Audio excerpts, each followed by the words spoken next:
क्या हुआ जब अयोध्या यात्रा के दौरान एक साधु को बस से उतार दिया गया। उसके बाद सभी लोगों ने वहां जो चमत्कार देखा उसे देखकर आपके पैरों तले जमीन खिसक जाएगी, क्योंकि वह साधु महाराज ने एक ऐसा चमत्कार किया जिससे बस ड्राइवर के साथ साथ सभी यात्रियों के रोंगटे खड़े हो गए। आगे बढ़ने से पहले अगर आप भी राम भक्त हैं तो वीडियो को लाइक करके कमेंट बॉक्स में जय श्री राम जरूर लिखें। ऐसा कहते हैं जब प्रभु श्री राम के मंदिर को मुगल आक्रांताओं द्वारा तोड़ा गया था, उस समय 4000 संतों ने इस मंदिर की सुरक्षा के लिए अपने प्राणों का बलिदान दिया था। यानी इस भूमि को संतों के बलिदान की भूमि भी कहा जा सकता है। जब भारत में राम मंदिर का निर्माण हुआ तो सबसे ज्यादा प्रसन्नता इन साधु संतों को ही हुई, जो बेसब्री से रामलल्ला के टेंट से भव्य मंदिर में जाने का इंतजार कर रहे थे। इसी कड़ी में 22 जनवरी 2024 को रामलल्ला की प्राण प्रतिष्ठा का समारोह होने वाला था। ये काफी भव्य समारोह था जिसमें देश विदेश के कई बड़े दिग्गज लोग शामिल हुए थे, जहां पर हमारे प्रधानमंत्री नरेंद्र मोदी व अन्य साधु संतों की उपस्थिति में रामलला की प्राण प्रतिष्ठा का कार्यक्रम भव्य आयोजन के तौर पर किया गया। लेकिन कहते हैं ना, जब भी राम अयोध्या आते हैं उस दिन दिवाली जरूर बनती है। ऐसे में कई सारे चमत्कार हमें अयोध्या में देखने को मिले हैं। उन्हें में से एक चमत्कार तब हुआ जब इलाहाबाद में रहने वाले एक दिव्य साधु बस के माध्यम से अयोध्या जाने के लिए रवाना हुए। वे उत्तर प्रदेश की एक सामान्य बस में बैठे हुए थे, लेकिन उनके पास कोई टिकट नहीं था। वह काफी दिव्य और सिद्ध साधु थे। सदैव उन्होंने अपना जीवन प्रभु श्री राम के चरणों में समर्पित किया था। लेकिन बस में जब वह बिना टिकट बैठे तब बस ड्राइवर ने पूर्णतः नजरअंदाज किया। लेकिन जब वह आधा सफर तय कर चुके थे तब बस कंडक्टर उनके पास टिकट मांगने के लिए आया। लेकिन उन साधु महाराज ने कहा कि साधु तो चलता भला, मेरे पास कोई पैसा नहीं है। मैं सिर्फ तुम्हें आशीर्वाद दे सकता हूं कि तुम्हारा व्यापार दिन दुगनी रात चौगुनी तरक्की करे। लेकिन वह बस कंडक्टर बहुत ज्यादा गुस्सा हो गया और उन साधु महाराज का मजाक उड़ने लगा, क्योंकि वह धर्म से एक मुसलमान था। उन्हें खरी खोटी सुनने लगा और उनका हाथ पकड़कर उन्हें बस से बाहर निकाल दिया। वो इलाका काफी जंगली इलाका था, लेकिन वे साधु महाराज जरा भी क्रोधित नहीं हुए और सामने एक शिला रखी हुई थी। वे उस शिला पर जाकर बैठ गए और राम नाम का जाप करने लगे। और चमत्कार कुछ ऐसा हुआ कि जब बस को पुनः शुरू किया जाने लगा तो बस चालू होने का नाम नहीं ले रही थी। सभी के मन में यही सवाल था कि इलाहाबाद से लेकर इस स्थान तक बस एकदम सही थी और आखिर अभी शुरू क्यों नहीं हो रही है। तकरीबन 1 से 2 घंटे बीत गए। सभी तरह के मैकेनिक आ गए और बस को ठीक करने का प्रयास करने लगे, लेकिन बस तो सही होने का नाम ही नहीं ले रही थी। ऐसा लग रहा था मानो बस उसी जगह पर जम गई हो और किसी की इच्छा के बाद ही आगे बढ़ेगी। तब बस ड्राइवर, जो कि एक सनातनी था और हिंदू धर्म में मानने वाला था, उसे उन साधु महाराज का अपमान याद आया और वह समझ गया कि यह उन दिव्य साधु महाराज का ही चमत्कार है। जब से हमने उन्हें इस बस से अपमानित करके बाहर किया है तभी से यह बस बिगड़ी है। तब उन्होंने उस मुस्लिम बस कंडक्टर को आदेश दिया कि जाओ और किसी भी तरह उन साधु महाराज से माफी मांगकर उन्हें पुनः मना कर लाओ और बस में सम्मान के साथ बिठाओ। तो वह मुस्लिम व्यक्ति इधर उधर उन साधु महाराज को ढूंढने लगा। तभी सामने की शिला पर उसे वे बैठे हुए दिखाई दिए, जो राम नाम का जाप कर रहे थे। वह मुस्लिम युवक उन साधु महाराज के पैरों में गिर गया और उनसे माफी मांगने लगा कि मैंने जो गलती की है मुझे उसका एहसास हो चुका है। आप एक दिव्य साधु हैं, सिद्ध पुरुष है, मुझे आपके साथ ऐसा बर्ताव नहीं करना चाहिए था। उसने दिव्य साधु महाराज से क्षमा मांगी। और ऐसा कहा जाता है जो भी साधु संत होते हैं उन्हें न तो सम्मान का मोह होता है और न ही अपमान का भय। उन्होंने उस मुस्लिम व्यक्ति को माफ कर दिया और लेकिन बस में बैठने के लिए 2 शर्तें रखी।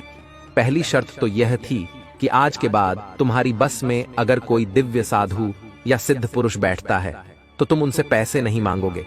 और दूसरी शर्त यह थी कि यह बस अगर अब चलती है तो बीच में कहीं नहीं रुककर केवल और केवल अयोध्या ही रुकेगी। बस कंडक्टर ने उन साधु महाराज की दोनों शर्तों को स्वीकार किया और सम्मान के साथ उन्हें पुनः बस की उसी सीट पर बिठाया। और चमत्कार कुछ ऐसा हुआ कि जैसे ही साधु महाराज बस के अंदर बैठे, पुनः बस स्टार्ट हो गई और सभी लोग पुनः अयोध्या के लिए रवाना हो गए। सभी लोग उन साधु महाराज के चरणों में गिरकर उनसे आशीर्वाद ले रहे थे, क्योंकि सब समझ चुके थे कि यह कोई साधारण साधु महाराज नहीं है। इसके बाद वे सभी लोग कुछ घंटे में अयोध्या पहुंच गए और प्राण प्रतिष्ठा के समारोह को अपनी आंखों से उन्होंने देखा।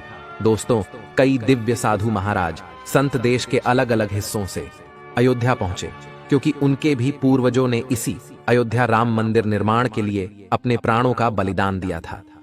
कई ऐसे कार सेवक हुए हैं जिनकी उम्र मात्र 23 से 24 वर्ष थी, लेकिन जब बात आई राम मंदिर के खातिर सीने पर गोली खाने की, तो खुशी खुशी आगे हो गए और भव्य राम मंदिर के निर्माण के लिए अपने प्राणों का बलिदान दे दिया।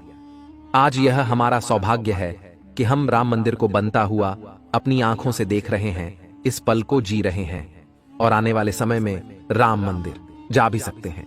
लेकिन यह जो राम मंदिर का निर्माण हुआ है, उन कार सेवकों के बलिदान का और उन दिव्य साधु संतों के बलिदान का प्रतीक माना जाता है। दोस्तों, जब से राम मंदिर निर्माण चल रहा है और राम मंदिर का निर्माण कार्य खत्म हुआ है, तब से एक के बढ़कर एक चमत्कार हमें देखने को मिले हैं। और सबसे बड़ा चमत्कार बार बार एक वानर का दिखना है, क्योंकि प्रभु श्री राम ने हनुमान जी महाराज को एक आदेश दिया था कि तुम कलयुग के अनंत काल तक इसी पृथ्वी पर रहकर धर्म की रक्षा करोगे, तुम चिरंजीवी कहलाओगे और हमेशा कलयुग के अंत तक धरती पर विराजमान रहोगे। ऐसा कहते हैं, जब भी राम चर्चा होती है तब हनुमान जी वहां पर जरूर मौजूद होते हैं, और जब इतने बड़े भव्य मंदिर का निर्माण हुआ है तो सीधी सी बात है, वहां पर भी हनुमान जी महाराज जरूर मौजूद होंगे। प्रभु श्री राम को प्रतिदिन नए नए वस्त्र बनाए जाते हैं और इन वस्त्रों को खास फैशन डिजाइनर से बनवाया जाता है। लेकिन सवाल यह था कि प्राण प्रतिष्ठा के दिन प्रभु श्री राम को कैसे वस्त्र पहनाए जाए। तो उस समय वस्त्र बनाने वाले वस्त्रकार ने प्रभु श्री राम का स्मरण करना शुरू किया, तो उसे 3 अलग अलग प्रकार के वस्त्र बनाने की प्रेरणा मिली। लेकिन सभी लोगों के मन में यह सवाल था कि आखिर इन 3 वस्त्रों में से कौन से वस्त्र प्रभु श्री राम को पहनाए जाए, क्योंकि तीनों ही अति सुंदर और लाजवाब थे। तब उन्होंने एक निर्णय लिया कि रात्रि के समय इन तीनों वस्त्रों को हम प्रभु श्री राम के सामने रख देंगे। सुबह तक जरूर कोई ऐसा संकेत मिलेगा या स्वप्न में कोई संकेत प्राप्त होगा, जिससे हम यह समझ जाएंगे कि प्रभु श्री राम को कौन से वस्त्र पसंद है। लेकिन उस घड़ी से केवल 1 घंटे के बाद ही अचानक उन तीनों में से एक वस्त्र रामलल्ला के पास रखा हुआ दिखाई दिया। लेकिन सवाल यह था कि आखिर वह वस्त्र आगे कैसे आया। तब सभी लोगों ने जब सीसीटीवी देखा, तब पाया कि एक वानर वहां पर आया और तीनों में से एक वस्त्र उठाकर चुपचाप उसने रामलल्ला के पैरों में रख दिया। सभी लोग कमरे में ऐसा चमत्कार देखकर दंग हो गए। वह मूर्तिकार और जिसने प्रभु श्री राम की मूर्ति को बनाया है, उनका नाम अरुण योगीराज है। उन्होंने भी एक ऐसा ही चमत्कार हमारे साथ साझा किया। उनका कहना था कि हमें इस मूर्ति को बनाने के लिए 6 माह का समय लगा और हम कार्यशाला में रोजाना मूर्ति बनाने का काम करते थे। लेकिन रोजाना एक चमत्कार होता था। एक बंदर रोजाना मूर्ति का काम देखने आता था कि आखिर मूर्ति का काम कितना संपूर्ण हुआ है। और जब हम उसे वानर से परेशान होने लगे तो हमने हमारी कार्यशाला को चारों तरफ से कवर करवा दिया। फिर वह वानर अचानक जोर जोर से कार्यशाला का दरवाजा पीटने लगा। तब हमें मजबूरन दरवाजा खोलना ही पड़ा। उसने किसी को नुकसान नहीं पहुंचा, पुनः मूर्ति के दर्शन किए, काम को देखा और वापस चला गया। ऐसा 6 महीने में हमें रोजाना देखने को मिला है। यह चमत्कार सामान्य नहीं हो सकता। हम उस वानर को साक्षात हनुमान जी का ही रूप मानते हैं, क्योंकि जहां भी प्रभु श्री राम का कार्य होता है या राम चर्चा होती है, वह साक्षात हमारे हनुमान जी जरूर उपस्थित होते हैं। 22 जनवरी का जो दिन हमें दिखाई दिया, वह इतिहास में हमेशा हमेशा के लिए अमर हो गया, क्योंकि ऐसा दिन ना तो आया था और न भविष्य में कभी आ पाएगा। हम इतने खुश नसीब हैं कि हम इस पल को अपनी आंखों से देख पाए। लेकिन यह उन सभी कार सेवकों की आत्मा के लिए बड़ी शांति है, जिन्होंने अपना तन, मन, धन सब कुछ न्यौछावर कर दिया इस राम मंदिर के लिए। हम दिल से आशा करते हैं आज की वीडियो आपको पसंद आई होगी। लाइक जरूर करें। अगर आपके साथ भी ऐसी कुछ चमत्कारी घटना हुई है तो नीचे कमेंट बॉक्स में लिखें। हम उसे अपने चैनल के माध्यम से दर्शकों को बताने का प्रयास करेंगे। और इस चैनल को सब्सक्राइब कर लें, ताकि आपको हमेशा ऐसी सत्य चमत्कारी घटनाएं देखने को मिलती रहे। अभी के लिए आप सभी को हर हर